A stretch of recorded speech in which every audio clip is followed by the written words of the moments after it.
Hi friends, cooking വിത്ത് ആനന്ദിലേക്ക് സ്വാഗതം. ഇന്ന് കുട്ടികൾക്ക് വളരെയധികം ഇഷ്ടപ്പെടുന്ന ഒരു റെസിപ്പിയാണ് ഉണ്ടാക്കാൻ പോകുന്നത്, ചില്ലി കൊത്തു പൊറോട്ട. നിങ്ങൾ ഇതുവരെയും ചാനൽ സബ്സ്ക്രൈബ് ചെയ്തിട്ടില്ലെങ്കിൽ തീർച്ചയായും സബ്സ്ക്രൈബ് ചെയ്യുക. കൂടാതെ നോട്ടിഫിക്കേഷൻ ബെല്ലും കൂടെ ഒന്ന് ക്ലിക്ക് ചെയ്യണേ. ചില്ലി കൊത്തു പൊറോട്ട എങ്ങനെ ഉണ്ടാക്കാൻ നോക്കാം. വളരെ എളുപ്പത്തിൽ ഉണ്ടാക്കാൻ പറ്റുന്നതാണ്. ഇതിന് വേണ്ടിയുള്ള ചേരുവകൾ ഡിസ്ക്രിപ്ഷൻ ബോക്സിൽ കൊടുത്തിട്ടുണ്ട്, ഒന്ന് ചെക്ക് ചെയ്ത് നോക്കാം. ആദ്യം 1 ടീസ്പൂൺ എണ്ണ ഒഴിക്കുക. അതിലേക്ക് ഒരു 1/2 ടീസ്പൂൺ ഇഞ്ചി വെളുത്തുള്ളി പേസ്റ്റും കൂടെ ഇടുക. എന്നിട്ട് ചെറുതായിട്ടൊന്ന് വഴക്കിയെടുക്കുക.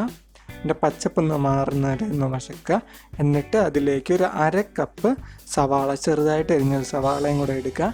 അതിലേക്ക് 1 ടീസ്പൂണ് ഉപ്പും കൂടെ ഇട്ട് കൊടുക്കുക. അപ്പോൾ പെട്ടെന്ന് തന്നെ വശന്ന് കിട്ടും. എന്നിട്ട് ഒരു 2 പച്ചമുളക്, ചെറുതായിട്ട് അരിഞ്ഞ പച്ചമുളകും കൂടെ ഇടുക. എന്നിട്ട് ഒരു 1/2 കപ്പ് ക്യാപ്സിക്കം, 1/2 കപ്പ് ക്യാപ്സിക്കവും ചെറുതായിട്ട് അരിഞ്ഞതോ ഏത് രീതിയിലാണ് വേണ്ടത് ആ രീതിയിൽ അരിഞ്ഞിട്ട് ക്യാപ്സിക്കം വേണ്ടത്തിടാം. അതിലേക്ക് ഒരു 1/2 കപ്പ് തക്കാളി, 1/2 കപ്പ് തക്കാളിയും കൂടെ ഇട്ട് നന്നായി ഒന്ന് വഴക്കിയെടുക്കാം. എന്നിട്ട് ഒരു 1/2 കപ്പ് മുളക് പൊടി, എന്നിട്ട് ഒരു 1/2 കപ്പ് കുരുമുളക് പൊടി, 1 ടീസ്പൂൺ വിനീഗർ എന്നിവ ഇടുക. എന്നിട്ട് 2 teaspoon chilli sauce, 2 teaspoon chilli സോസും കൂടെ ഇട്ടിട്ട് നന്നായി ഒന്ന് വഴക്കിയെടുക്കാം. അത് വശമൊന്ന് വന്നതിന് ശേഷം 1-2 പൊറോട്ട എടുത്തിട്ട് അത് ചെറുതായിട്ടൊന്ന് നമുക്ക് മുറിച്ചിട്ട് കൊടുക്കാം.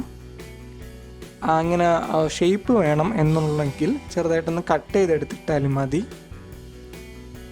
എന്നിട്ട് കുറച്ച് വെള്ളവും കൂടെ ഒഴിച്ചു കൊടുക്കുക. എന്നിട്ട് നന്നായി ഒന്ന് വശക്കി എടുക്കുക. നമ്മൾ വെള്ളം ഒഴിച്ചു കൊടുക്കുന്നത് ഫുള്ളൊന്ന് ബൈൻഡായിട്ട് കിട്ടാൻ വേണ്ടിയിട്ടാണ് വെള്ളം ഒഴിച്ചു കൊടുക്കുന്നത്. അതിന് ശേഷം കുറച്ച് മല്ലിയിലയും കൂടെ ഇട്ടിട്ട് നമുക്ക് നന്നായി ഒന്ന് മിക്സ് ചെയ്തെടുക്കാം. അപ്പോൾ നമ്മുടെ ചില്ലി കൊത്തു പൊറോട്ട തയ്യാറായി കഴിഞ്ഞിരിക്കുകയാണ്. ചൂടോടെ തന്നെ കഴിക്കുക. കുട്ടികൾക്ക് വളരെയധികം ഇഷ്ടപ്പെടുന്ന റെസിപ്പിയാണ്. നിങ്ങൾ എന്തായാലും ട്രൈ ചെയ്ത് നോക്കിയിട്ട് ഫീഡ്ബാക്ക് അറിയിക്കുക. സജഷൻസോ കമൻസോ ഉണ്ടെങ്കിൽ കമൻറ്റ് ബോക്സിൽ ഇടുക. Thank you for watching guys. Please do subscribe to our channel. Thank U.